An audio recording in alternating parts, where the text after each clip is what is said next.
என்னங்க நிறைய மாத்திரை கிடைச்சிருக்கு.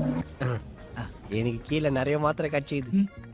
இதே மாதிரி தாங்க என் வீட்டுக்காருக்கு நிறைய மாத்திரை கிடச்சிச்சு. எப்படின்னு சொல்கிறேன் வாங்க. நானும் என் வீட்டுக்காரன் ஹாஸ்பிட்டல் பண்ணோம். இதுதான் எமிரேட்ஸ் ஐடி. இதில் தான் வந்து எங்கள் இன்சூரன்ஸ் கார்டு வந்து அட்டாச்சாக இருக்குங்க. இதை காமிச்சாலே போதும், நம்ம எந்த கேஷும் எடுத்துகிட்டு போக தேவையில்லை. இனிஷியல் அமௌண்ட் மட்டும் பே பண்ணுற மாதிரி இருக்கும். எவ்வளோனா ஒரு 10 dirhams. ஏன்னா அது அந்த இன்சூரன்ஸை பொறுத்து அந்த அமௌண்ட்டு வந்து டிஃபர் ஆகும்.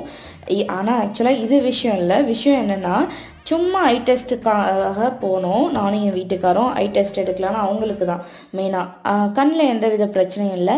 சரி வந்துட்டீங்களே, உங்களுக்கு கை நிறைய ஏதாவது கொடுக்கணுன்னா அவ்வளோ மாத்திரையை கொடுத்துருக்காங்க. ஐ மீன் மாத்திரை கிடையாது, ஜஸ்ட் ஒரு லிக்விடு, ஒரு ஃப்ரெஷ்னர் லிக்விட் தான். அங்கே பாருங்கள் எவ்வளோ கொடுத்துருக்காங்க.